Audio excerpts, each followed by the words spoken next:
Arabia. I am the CEO of Al-Nahda Society, which is a non-profit that has worked in women's socioeconomic empowerment for over 57 years.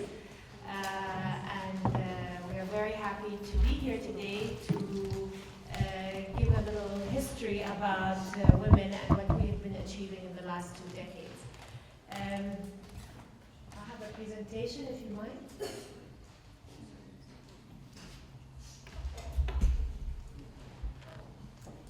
So, what I'm talking about today is a decade of firsts. Saudi Arabia has experienced a lot of firsts for women in the last decade, and I will be going to discuss the reasons and how this has come about, as well as what are some of the firsts that we have been experiencing.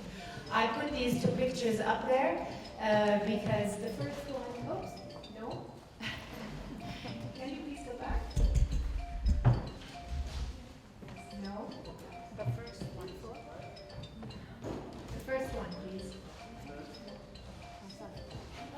Thank you. These 2 pictures that are up here, the first one represents our work from the 1990s, which is including women in the workforce and especially in the factories. The second picture to me, and this has been very effective to me in understanding what's happening to women, the second one to me is also very interesting. It's the picture of a billboard on my way to work every day that shows a woman working in Aramco, which is the Arab oil company.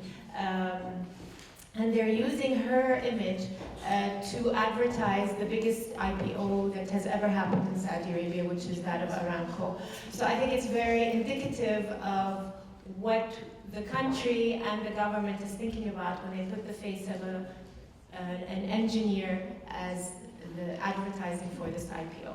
So I just wanted to give you that as an introduction. For the past decade, women in Saudi Arabia have been experiencing a decade of firsts in the arts, sciences, politics, and business.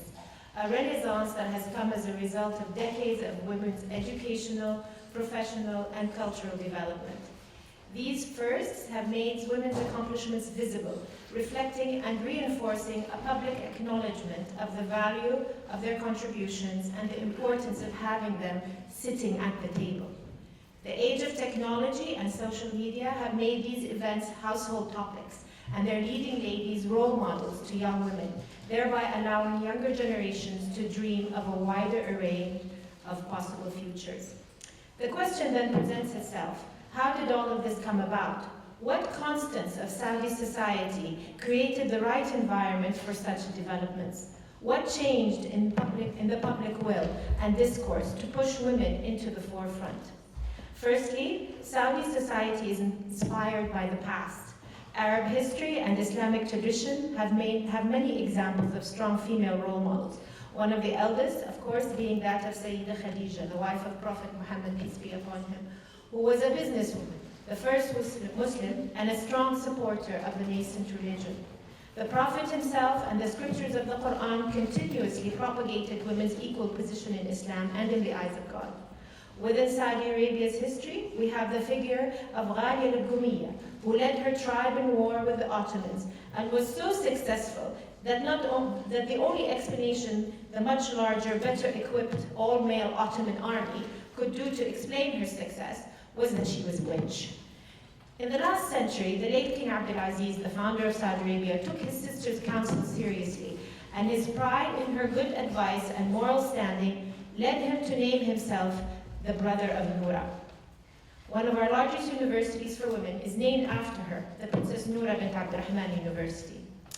Secondly, women built skill sets, discovered new roles, and positioned themselves as value added. In the early 1960s, girls' education was introduced, and soon after that, women's higher education. Universities all over the country opened their doors to women, and thus those traditionalists who had initially fought women's education, within a generation, their children fought to gain entrance into the universities. Since then, women have been studying, gaining higher degrees, applying for and entering employment. They have worked hard on developing themselves and built experience in executing and leading projects, institutions, and strategies. Digital media has significantly altered younger women's realities by exposing them to all sectors and genders' perspectives. The fact that it is interactive in real time has taught them that their voice counts and can be heard. It has encouraged communities of women of like mind as well as of extreme opposites to converse and to encourage each other or disagree, all the while strengthening their debating abilities and crystallizing their opinion on matters they may not have thought of before. Thirdly, is the changing applied public strategy towards economic development. At the turn of the century, the 21st century, as Saudi Arabia continued to strive to improve the economic well-being of the nation on both the macro and the micro level, it increasingly recognized the importance of women's contribution to the nation-building process. Subsequently, what was first only written about in the many national development plans for Saudi Arabia was finally, years later, being activated. Shifts in the mindsets of those in decision-making positions on the limitations barring women's full incorporation into public life, and increased social understanding of the requirements of modern society began to take over public discourse. From 2010 onwards, we saw a huge national debate leading to new laws governing women's entrance into the workforce. These changes ushered into a new age for women's employment that only intensified with the application of the Saudi Vision 2030 that strives to increase women's economic participation. For as we know, achieving greater parity in the labor force boosts economic efficiency and generates greater returns on investment in the education of both men and women. Improved parity also reduces overall household poverty. Fourthly, we see the evidence of the beginnings of gender mainstreaming.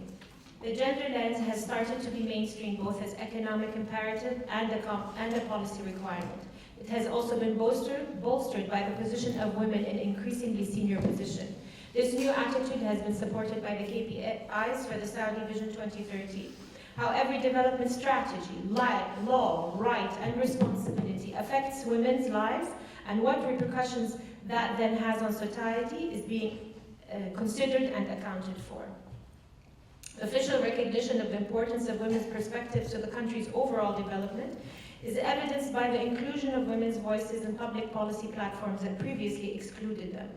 The appointment and election of women to senior positions in the Chamber of Commerce, the appointment of women to senior government positions, the appointment of women in 2013 to the Shura Council, stipulating 20% of its membership to be female, the employment of large number of female employees in the Ministry of Labor, inclusion of women as voters and candidates in local municipal board elections, their inclusion on the board of the Human Rights Commission, the establishment of the Family Affairs Council and the creation of 2 committees, the gradual mainstreaming of women into the judicial system as fully accredited lawyers and employees at the public prosecutors, and the establishment of the National Observatory for Women that monitors Saudi women's contribution and status.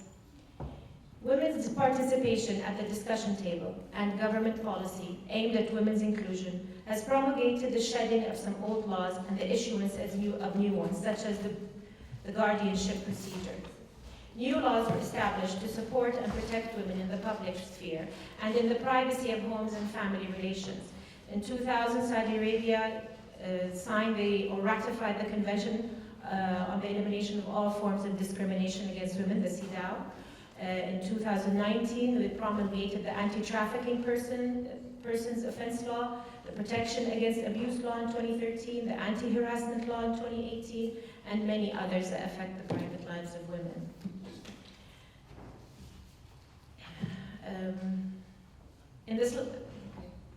Here we go. In the slides behind me, I have collected the photos of many of the pioneering women who have entered positions new to their sex and have striven to make their mark. Women, as when trying to balance home and work, must balance their roles as individuals, as well as representatives of their sex. Although it is not always fair, it is a reality that many women all over the world face, and one which Saudi women are taking in their stride. So I'd like to just go through. This was our first Saudi Vice Minister, Nur al-Fayez. Yes. Sarah Sahimi is the president of the stock exchange, Saudi Stock Exchange. Dr. Tamadar al-Rammah is the first Saudi to sit on the CEDAW committee. Sara al-Attar, one of our first Olympians. Rima Jafali, our first race car driver. Rania Nashar, our first CEO of a major Saudi commercial bank. Rima bint Bandar, our first ambassador to the US.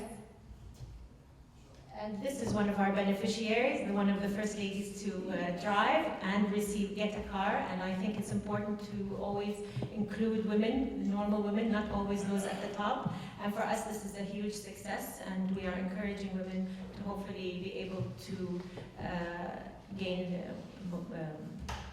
access to the cars.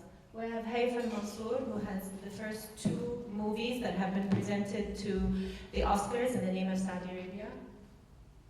Raham Harrak, the first Saudi to ever ascend to Mount Everest. Dr. Inas Al-Isa, the first president of a university. And Hind Zahid, who is working on women's empowerment within the civil service. Dr. Hala Tuwaji, Secretary General of the newly established Supreme Council of Family, Women and Children's Affairs. And of course, our Shura members. In this decade of firsts, we have seen Saudi women take leading roles and conquer new heights, both literally and figuratively. Saudi women look forward to many more decades of firsts, decades that will ultimately make Saudi women's accomplishments remarkable, not because of their gender, but rather because of the inherent value of their contributions to their nation and humanity.